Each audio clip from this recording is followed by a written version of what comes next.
Bonjour et bienvenue au Réveil pédagogique avec Madame la prof. OK, je peux pas croire qu'il y a des personnes dans cette école qui ont trouvé volontairement ma chaîne YouTube. C'est apprécié. Puis je dois m'expliquer.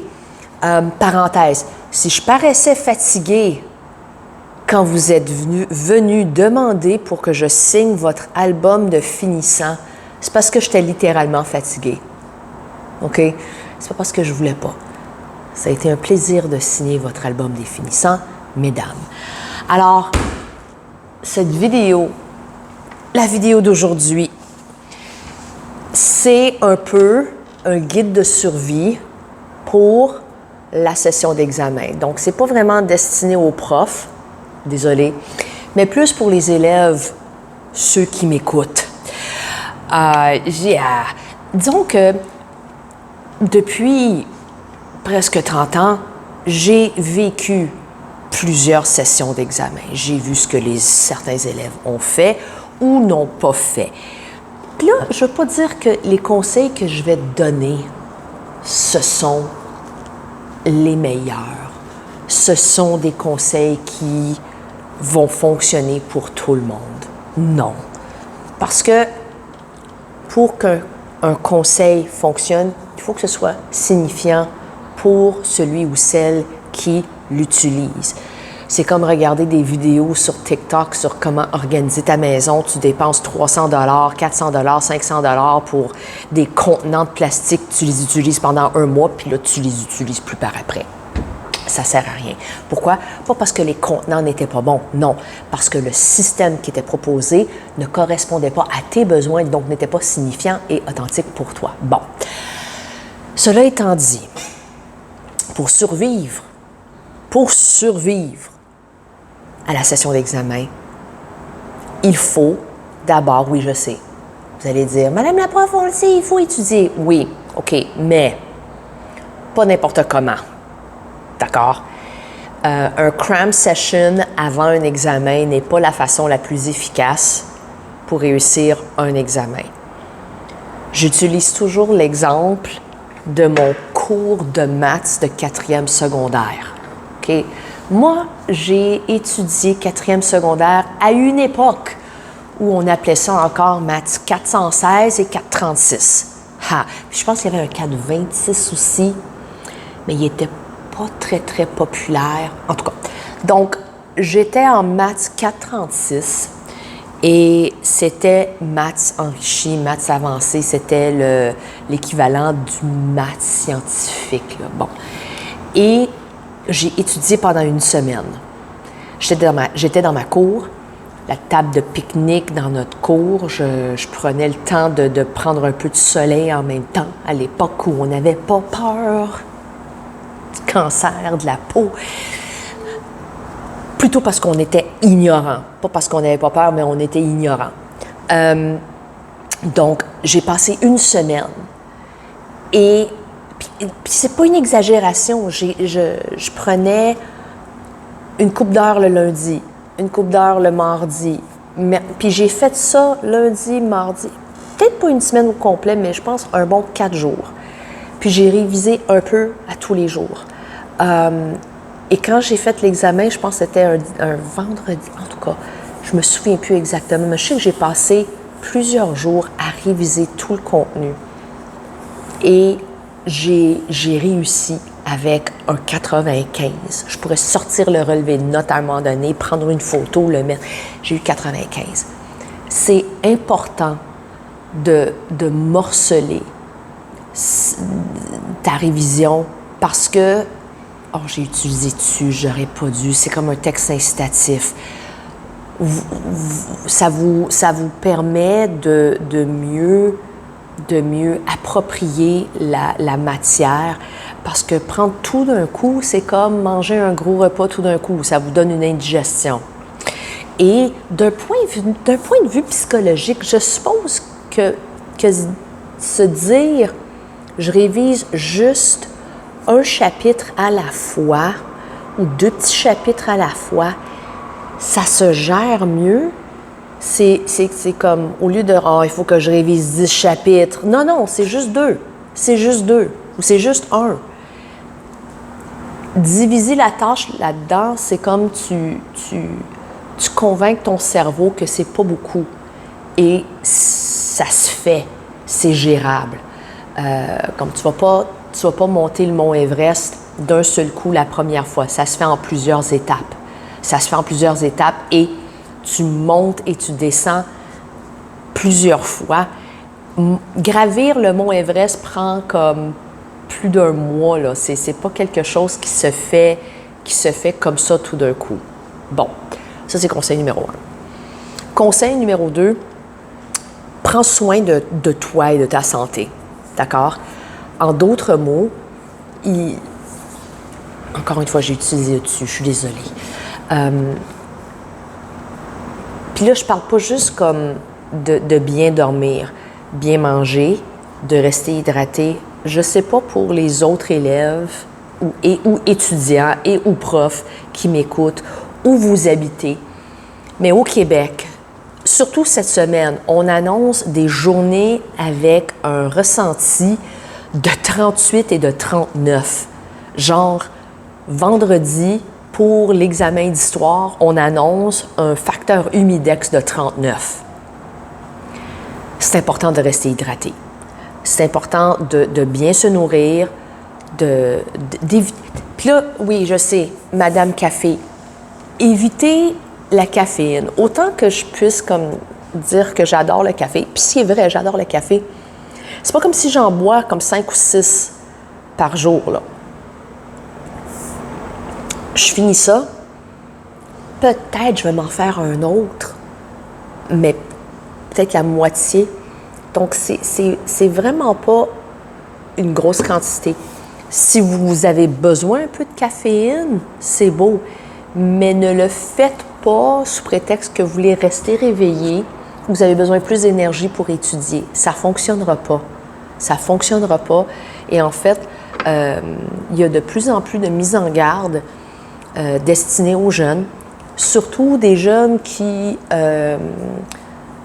prennent des médicaments pour contrer les troubles d'hyperactivité.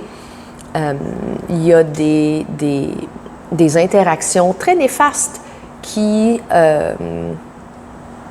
se produisent quand on prend trop de caféine, quand on prend certains produits caféinés, des boissons énergisantes et les médicaments qui sont prescrits aux jeunes. Donc, faites attention.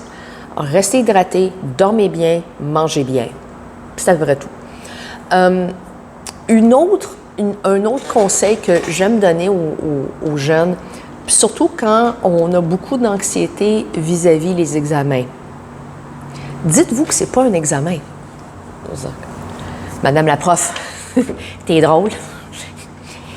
C'est parce qu'on n'arrête pas de nous le dire. C'est un examen, c'est un examen. Oui. Là, je ne suis pas en train de dire que ce que les autres sont en train de dire, ce sont des mensonges. C'est pas ça. Mais dis à ton cerveau, c'est pas un examen. C'est juste un travail de lecture. C'est juste un quiz de mathématiques. Le pourcentage est un peu plus élevé. Mais si tu dis à ton cerveau, c'est pas un examen, tu auras moins d'anxiété.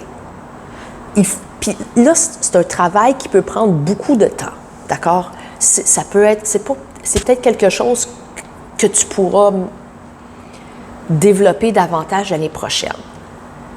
Mais commence maintenant à te dire, c'est pas un examen, c'est juste un autre travail. C'est pas un examen, c'est juste un autre travail. C'est un travail qui va valoir plus, mais c'est juste un autre travail. On a associé beaucoup de pression, de stress, d'appréhension avec le mot examen. Et c'est un mot qui est devenu très anxiogène pour plusieurs jeunes. Mais si on se dit non, c'est pas un examen, c'est juste un travail de lecture pour français. Non, c'est pas un examen, c'est juste un labo de sciences. Non, c'est pas un examen, c'est juste un autre quiz d'histoire. Si on prend contrôle du mot, et on le redéfinit, ça nous permet d'apprivoiser, de contrôler notre anxiété. Et oui, ça peut prendre beaucoup de temps à développer cette capacité-là, cette façon de penser, mais c'est une des façons de contrôler notre anxiété, notre stress. Le stress est normal, ressentir du stress avant un examen, c'est normal. Mais d'entendre le mot examen et d'avoir de l'anxiété, ça, c'est pas normal. Je ne veux pas dire que c'est pas normal, parce que ressentir de la peur, ressentir de l'anxiété, oui, c'est des émotions complètement normales. Mais quand ça prend le contrôle de tout ton être, il faut trouver des façons de s'attaquer à ça et de contrôler ça. Puis moi, je trouve que c'est une façon. J'ai vu des élèves se détendre quand je leur ai dit « Non, c'est pas un examen, c'est juste un travail de lecture. » « Oh, OK. » On le voyait dans leur visage. Donc ça, je peux garantir que ça fonctionnait avec mes élèves et peut-être ça pourrait fonctionner avec vous. L'autre chose, c'est comme un 2 en 1 parce que c'est quand vous faites l'examen. OK? Vous êtes en train de faire l'examen. Est-ce qu'il y a une loi qui dit qu'il faut commencer par le numéro 1? OK? Travail de lecture, un examen de lecture, il y a souvent plusieurs textes à lire. Commencez par le texte qui vous intéresse le plus. Trop souvent, les élèves vont les faire en ordre. Puis là, je ne veux pas dire que tous les examens doivent se faire de cette façon-là. C'est juste qu'on a tendance à faire un examen de façon linéaire. D'accord? Parce qu'on nous dit c'est ce qu'il faut faire. Oui, mais s'il y a, en mathématiques, s'il y a une question que tu comprends plus, fais-la en premier, puis comme ça va donner le sentiment « Hey, j'ai réussi celui-là, je sais que c'est cette réponse-là parce qu'on en a fait un comme ça en classe. » Et garde le dernier. Là, il va y avoir certaines théories qui disent « Non, fais le plus difficile en premier, débarrasse-toi-en, comme ça tu auras le reste avec le plus facile. » En anglais, on appelle ça « swallowing the frog », parce qu'apparemment, on mange des grenouilles comme ça. Mais il y a deux courants de pensée. Ou bien tu t'attaques au plus difficile en premier. Moi, je préfère l'approche « fais ce qui est signifiant pour toi en premier », de sorte que tu as ce sentiment de réussite qui va te donner la motivation de passer au travers l'examen. Right? Donc, pour moi, ça, c'est une approche qui semble fonctionner. Puis reviens aux questions que tu ne comprends pas. Il y en a qui vont passer littéralement 15 minutes juste sur une question. « Honey, mon amour, chérie, fais les autres. Fais les autres. Complète les autres, puis reviens. » Donc, tu n'es pas obligé de le faire de façon linéaire. Et là, ça, c'est le 2 en 1, le deuxième. Assure-toi de compléter toutes les questions. Ne laisse pas des questions vides. « Oui, mais madame, je ne sais pas quoi écrire. » Écris n'importe quoi. Écris. Puis là, j'ai vu ça chez certains éducateurs, chez certains profs. Ils vont donner l'opportunité à l'élève d'écrire sur une feuille séparée pendant l'examen ce qu'ils ont compris et ce qu'ils voudraient partager avec le prof.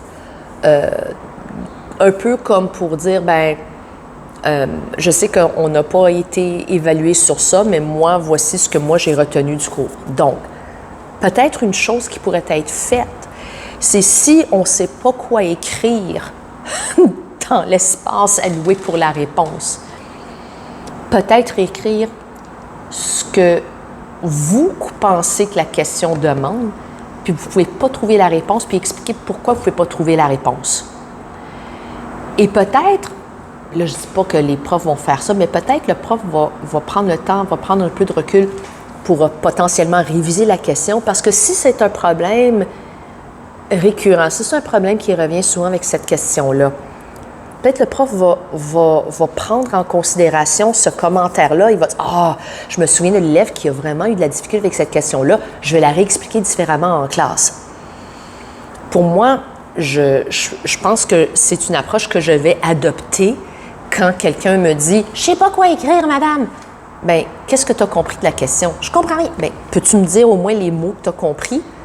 Puis comme ça, je vais réajuster le tir la prochaine fois que je vais passer du temps en classe sur ce matériel-là. Donc, je sais que c'était un peu plus long que d'habitude, mais j'ai l'impression que j'avais quand même beaucoup à dire, sachant que demain, on commence la section d'examen ici, à mon école. Oui, c'est bizarre. Commencer la session d'examen un mercredi. Le dernier jour des cours, c'est aujourd'hui, un mardi. Hier, là, j'avais l'impression qu'on était jeudi. Et pourtant, on était lundi. C'était une sensation tellement bizarre, tellement bizarre. Donc, ce sont les conseils que je propose, que je vous offre aux chers élèves, ceux qui m'écoutent. Vous avez une session d'examen devant vous. Je sais que vous... Comment est-ce que les jeunes le disent de nos jours? Je sais que vous allez être capable de lock-in et de cuisiner tout ça, de cook.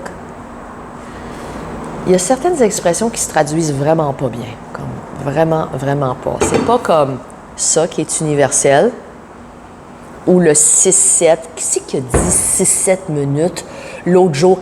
Et j'ai crié dans l'auto parce que je pense pas qu'il était nécessairement au courant de l'expression. Ah oui, c'était AM 730, le poste de circulation, le chroniqueur, le gars qui donnait la circulation, dit « Oh, il y aura un retard de 6-7 minutes ». J'ai hurlé dans l'auto parce que j'étais certaine, j'étais convaincue, ou bien il le sait et il le fait sans rire, ou il le sait pas puis il est tout simplement ignorant, je sais pas. Sur ce, bonne journée.